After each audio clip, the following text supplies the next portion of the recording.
Hi guys, how are you? This is Lily, my daughter, and I'm going to do a read aloud to you all. And it's called Cynthia. Rylant is the author, and the title's Let's Go Home: The Wonderful Things About a House. And the illustrator is Wendy Anderson Halperin.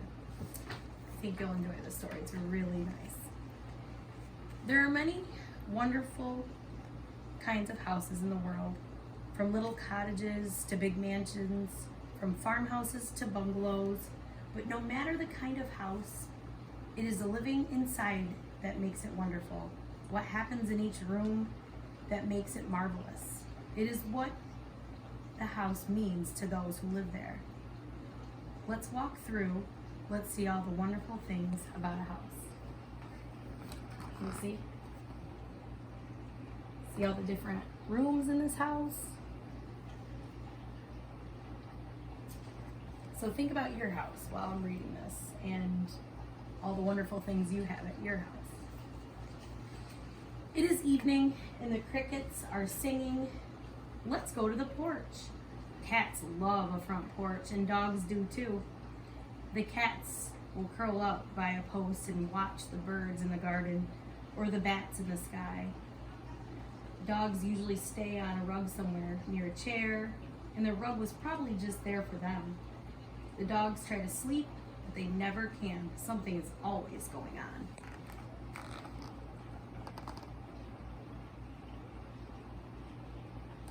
It's a beautiful spring day, isn't it? Often, there are little visitors to a front porch. A wide raccoon with curious eyes may stop by. And bugs just love a porch at night when the light is on. Of course, the front porch is never more beautiful than at Christmas time. Red and green lights curl up the posts, wind around the banisters, outline the door, and even the plainest little house will shine like a jewel in the night. Oh, a front porch is a wonderful thing, but now, let's step inside.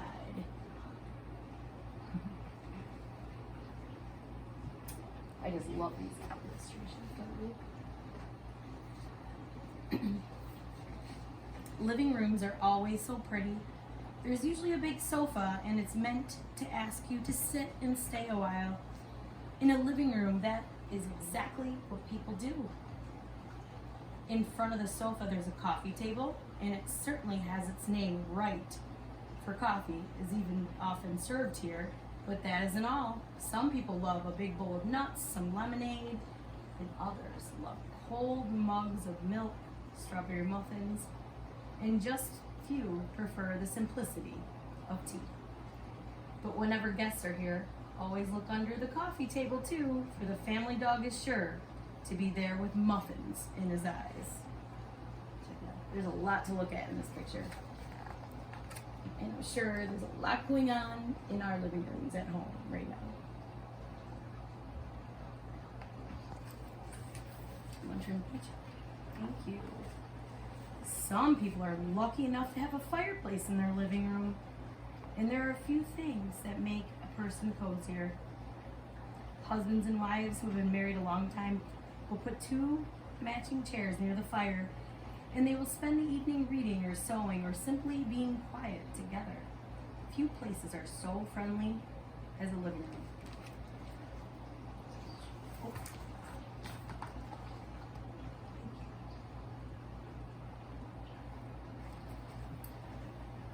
Ready? Ask anyone to name his favorite place in a house, and he will almost always say the kitchen. It is because kitchens are so good to us. They have shiny red canisters full of rich dark coffee that smells like heaven, and tidy white boxes of bread waiting for butter, and cheerful bowls of sugar that makes everything taste better. Kitchens are delicious.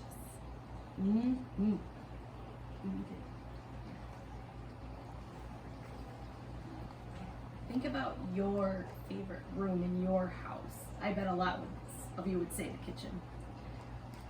I said something else, but we'll talk about that after. Every kitchen has a refrigerator. Some are old and green, and some are new and white. Some have a freezer on top, some have a freezer on the bottom, which dogs don't like as their noses get frosty. There's always a sink, of course, and a sink in front of the window is best of all, for the birds outside will visit at the feeder, and this can make a person feel quite happy. And if ever a kitchen is the most perfect place in the world to be, it is when cookies are being baked. White fly-away flour is everywhere, on noses, fingers, and hair. White flour paw prints walk across the kitchen floor, and the smell of cookies makes everybody as nice as they can be.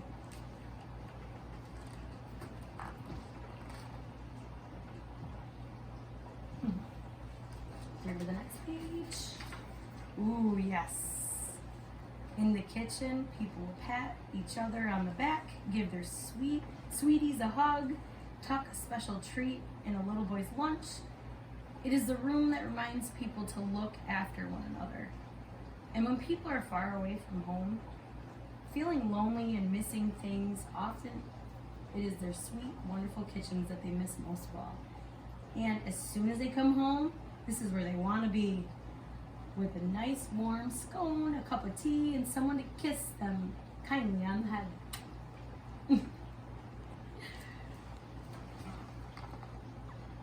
She's used to that, by the way. Okay, next page. Believe it or not, bathroom can also be the most interesting room in a house. In a bathroom, you love a bathroom, you can find out what people like to read, or how they like to smell, or whether or not their teeth are real. Bathrooms are fun for kids and fun for grown-ups, but not as much fun for dogs. Dogs prefer the kitchen. Yes, I'm sure you can agree. Children love the tub, of course. A little girl could spend the entire day in the tub with her toys if someone would let her.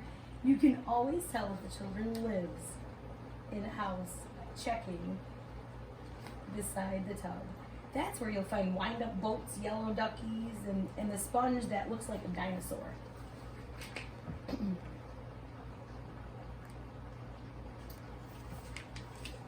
What's the next room? Oh, it's so bad. What's nicest about bathrooms are the lovely things that they have for people's bodies. Lavender soap, cinnamon oil or lotions that smell like oranges, almond cream and peppermint rinse, and hot pink polish for toes. Vanilla perfume and spice cologne and yellow banana for hair. Bathrooms are always wonderful. Personal, private little places in any house. Everyone leaves them relaxed and perfumed, and sometimes with a friendly dinosaur.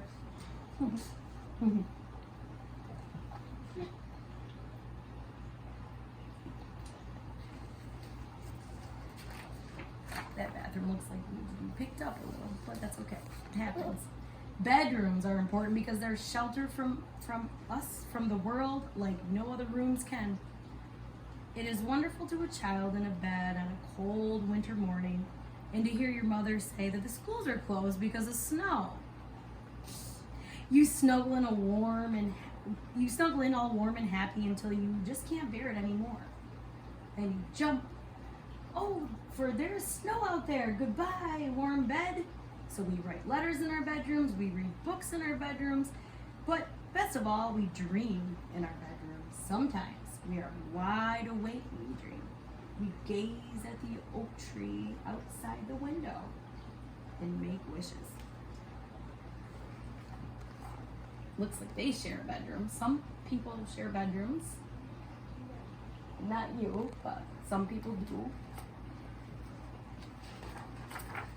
Oh, but the best dreams are sleep dreams where all of our wishes come true. Imagine all the houses in a little town at night and all the dreaming going on there. We leave the world to the deer and the owls and we dream. Then morning comes again and clothes are pulled on, shoes are tied, beds are made, kitties petted, and away we go onto the busy world of cars, trucks, school buses, grocery shopping, and work in offices, work in yards, and work in friendly little shops. But at the end of every busy day, we know that a peaceful, quiet bedroom waits just for us. waits for our dreams and our plans.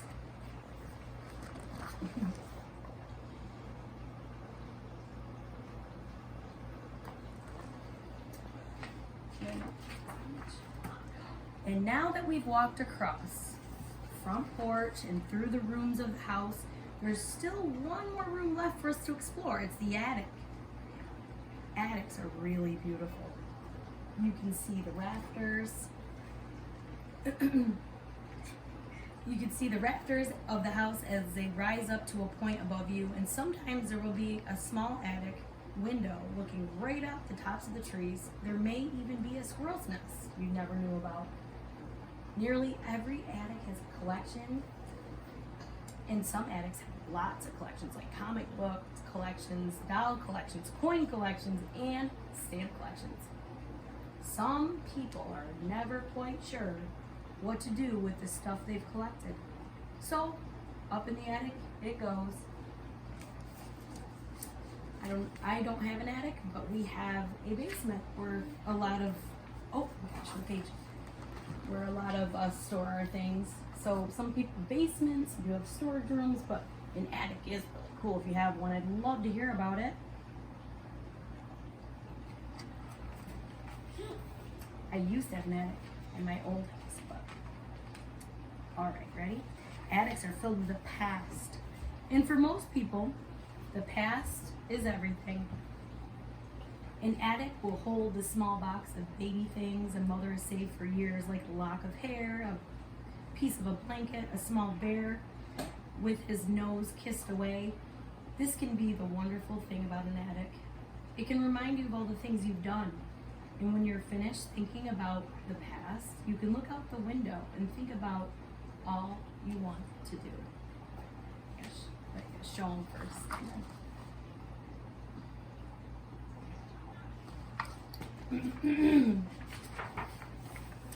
And when you come back down from the attic, back into the house that is alive with smells from the kitchen and dogs barking and tubs running and doors opening and closing and opening again, you can breathe in the life of this wonderful house and be glad that for now it is yours.